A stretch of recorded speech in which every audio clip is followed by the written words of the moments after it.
بسم اللہ الرحمن الرحیم۔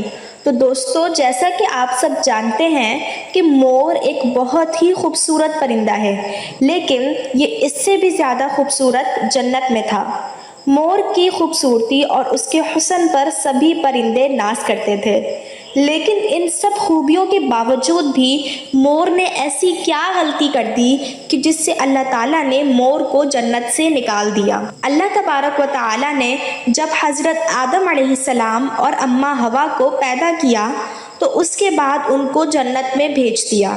وہ دونوں جنت میں بہت ہی سکون سے زندگی گزار رہے تھے، بہت ہی مزیدار اور لذیذ پھل اور میوے کھایا کرتے تھے، لیکن ایک اناج جس کو کھانے سے اللہ پاک نے انہیں منع فرمایا تھا، وہ اناج گندم تھا۔ اب آپ کو بتا دوں کہ حضرت آدم علیہ السلام کی وجہ سے ہی جنت سے شیطان کو نکال دیا گیا تھا۔ اسی وجہ سے شیطان کو حضرت آدم علیہ السلام سے دشمنی ہو گئی تھی اور وہ حضرت آدم علیہ السلام کا دشمن بن گیا تھا۔ شیطان کی یہ خواہش تھی کہ وہ کسی بھی طرح حضرت آدم علیہ السلام کو جنت سے نکال دے اور ساتھ میں اماں حوا بھی جنت سے نکل جائیں۔ جب شیطان کو یہ خبر ہوئی کہ حضرت آدم علیہ السلام کو تمام میوے کھانے کی اجازت ہے، لیکن ایک اناج جو کہ گندم ہے اسے کھانے کی اجازت نہیں ہے، تو شیطان نے سوچا کہ بدلہ لیا جائے۔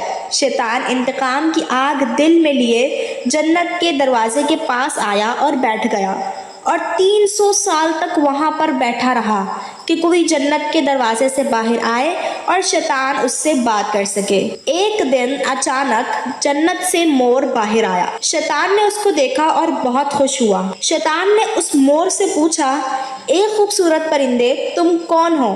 تو مور بولا کہ میں مور ہوں، اب تم اپنا تعارف کراؤ۔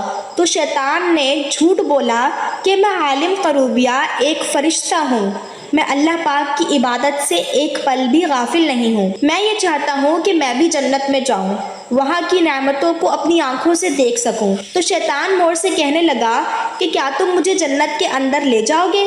میں تمہیں اس کے بدلے 3 ایسی باتیں بتاؤں گا جس سے تمہیں ابدی زندگی حاصل ہو جائے گی، تمہیں بڑھاپا اور بیماری نہیں آئے گی، تم ہمیشہ کے لیے جنت میں ہی رہو گے۔ شیطان کی یہ تمام باتیں سن کر مور لالچ میں آ گیا اور کہنے لگا کہ مجھ میں تو اتنی طاقت نہیں ہے کہ میں تمہیں جنت کے اندر لے جاؤں، لیکن میرا ایک دوست ہے جو سانپ ہے، وہ شاید تمہاری مدد کر سکتا ہے۔ یہ کہہ کر مور اپنے دوست سانپ کے پاس آیا اور اس کو ساری بات بتائی۔ سانپ بھی شیطان کی باتوں سے بہت خوش ہو گیا، پھر شیطان کو اپنے منہ میں چھپا کے جنت میں داخل ہو گیا، اور یوں شیطان اپنی چال میں کامیاب ہو گیا۔ جنت کے تمام نگہبانوں کو یہ معلوم تھا کہ شیطان یہ چال چل رہا ہے اور جنت میں آ چکا ہے۔ فرشتے شیطان کو جنت سے نکالنے لگے، تب ہی اللہ پاک کا حکم ہوا کہ اس کو ابھی جنت میں ہی رہنے دیا جائے۔ وہ فرشتے اللہ تبارک و تعالیٰ کے حکم سے رک گئے۔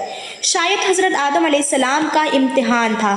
شیطان حضرت آدم علیہ السلام کے پاس اور اماں حوا کے پاس جا کر اپنی محبت کا اظہار کرنے لگا۔ وہ دونوں ہی شیطان کو پہچان نہ سکے، کیونکہ ماضی کے مقابلے میں شیطان کی شکل تبدیل ہو چکی تھی۔ شیطان کہنے لگا کہ میں چاہتا ہوں کہ آپ دونوں ہمیشہ جنت میں اسی طرح رہیں اور ہمیشہ خوش رہیں۔ حضرت آدم علیہ السلام نے اس کی بات بہت غور سے سنی۔ شیطان نے کہا کہ اگر آپ لوگ میری بات پر عمل کریں گے تو آپ کو جنت کی اور بھی سہولتیں ملیں گی۔ حضرت آدم علیہ السلام شیطان کے بہکاوے میں آ گئے اور کہنے لگے کہ یہ کیسے ممکن ہے؟